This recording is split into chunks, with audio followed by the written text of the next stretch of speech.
Welcome to today's episode of the Heaven and Hell podcast. Some of you know that the way that these are structured, they're stories. So something happens in day-to-day life and so Holy Spirit nudges me and I'm like, okay, what are you telling me? And then we share. And they're all about love stories and sharing God's heart for you.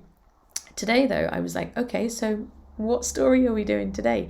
And I heard nothing. I'm like, okay, we really could use a story that would be really helpful. What story are we going to do today? Nothing. Like, okay, so I asked again, okay, look, we do need a story. This is about, at this point, I'll be quite transparent with you, quarter of an hour before we were due to go live. Holy Spirit, we don't have a story. What's the story for today? Nothing. And then finally, slow brain over here went, oh, nothing. You're saying nothing is the story for today. And he's like, yep. I'm like, okay, great. Anything else you'd like to give me from that?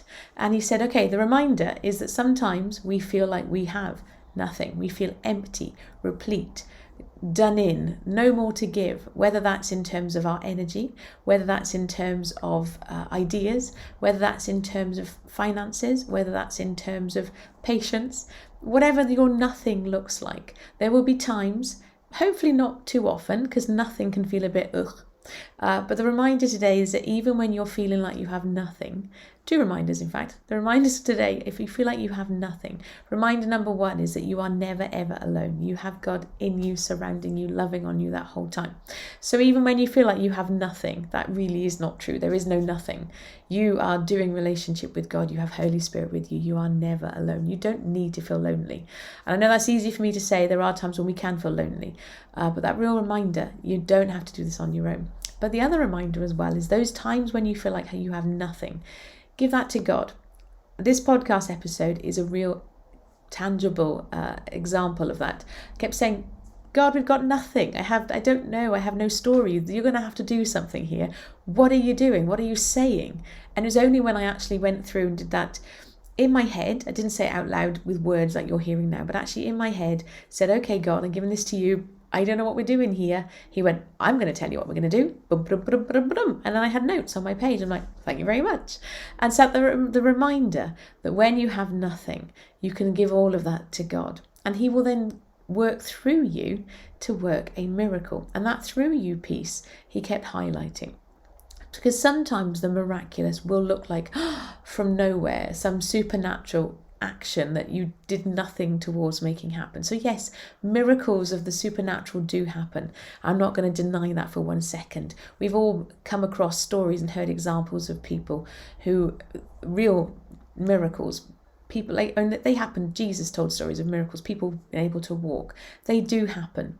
And at the same time, you doing day-to-day life with God, you are working the miraculous every time you show up and surrender that stuff to him. And then he gives you ideas, inspiration, actions, and that miracle gets to walk out through what you're doing with him. The real glorious thing about doing this life with God is he wants you to be part of his story. And I know I've shared with you before, it totally blows my mind. I don't really get it. He's God. He doesn't need us humans to do that with him. But he wants to because he loves you. And that just is incredible to me. It really is that narrow path that we explored a little bit before in previous episodes. And one of the pieces that God keeps highlighting to me, Jesus talked about the wide path and the narrow path, and the wide path leading to destruction and the narrow path.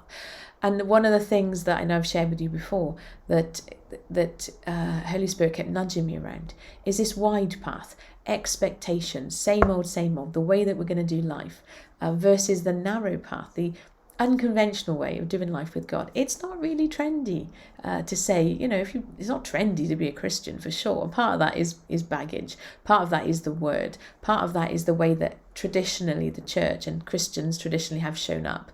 Let's be honest, we've done a pretty bad job. And yes, this is a massive, I'm painting this in broad strokes, but speaking in general terms, we've done a fairly terrible job of being Jesus to the people we come into contact with, of being love and love, patience, kindness, goodness, gentleness, faithfulness, all of those fruits of the Spirit. Unfortunately, historically, we haven't done a very good job of that. And so it's not really trendy or kind of, the conventional way to do life with God. But just because something isn't trendy or isn't conventional doesn't mean that it's not what you were made for. You were created to be in relationship with God. And I know I keep banging on about this, and the Holy Spirit keeps nudging me around it again. So I know that for many of you, I'm telling you stuff that you already know. So maybe some people just need a reminder. But for some people who are watching or catching up later, this might be completely new to them. So I'm not going to make any apologies ever for sharing the things that Holy Spirit keeps niggling me around, because I never know where someone's at in their journey. And that really, these heaven and hell stories really are that entry point, if you like, that first step. So you're going to hear us telling stories over and over again of different ways that God is showing up with his love. And the reminder today that he is showing up when you are feeling replete, when you are feeling like you have nothing. He is there loving on you and can encourage you and inspire you and help you take action where action is needed, and remind you to rest when rest is needed. This is not about pushing through and striving and go, go, go. Yes, I love taking action. Action is great. I do tend to be quite high energy and want to be like, okay. But one of the things that God has really been very intentional about teaching me, he used the period of lockdown to teach me, was actually, no, Noelle, for us to do life together, you're going to have to stop and you're going to have to listen and pause from time to time. It took 42 years for him finally to get me to do that. And it's been brilliant and wonderful. I'm so thankful for that. So whatever it looks like when you're feeling nothing, whatever that action in inverted commas looks like, sometimes action, as we said before, is doing nothing.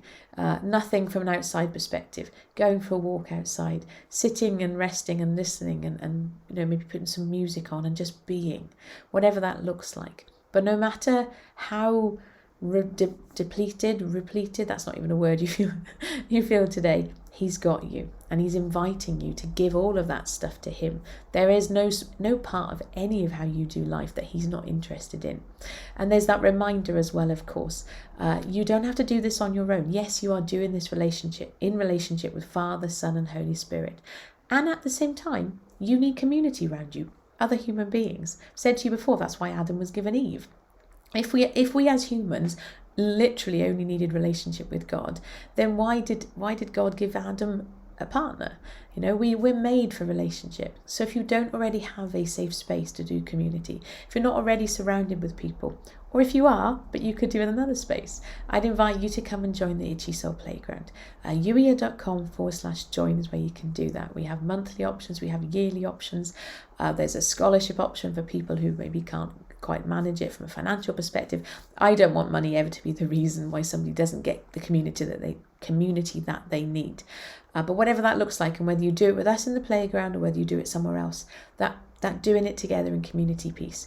Because otherwise, walking that narrow path can feel quite lonely. You might feel like the only weirdo in your town.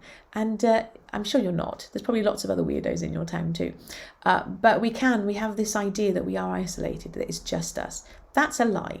The devil would love you to think that it's just you and you're the only one and you can't possibly speak it out loud because what if we tell somebody? What if somebody finds out? That's a lie.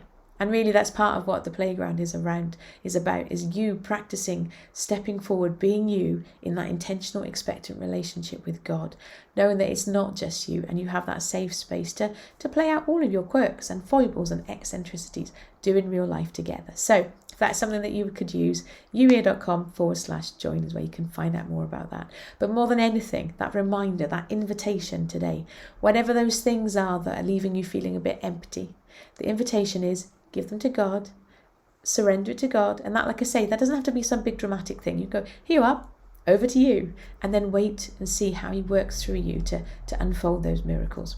As always, though, thank you for allowing me to share this with you. These little short, sweet episodes. I love doing this. It's great fun. Even today when I didn't know what we were doing until a quarter of an hour beforehand. So thank you for being here, and I look forward to catching up with you very, very soon. Take care. Bye-bye.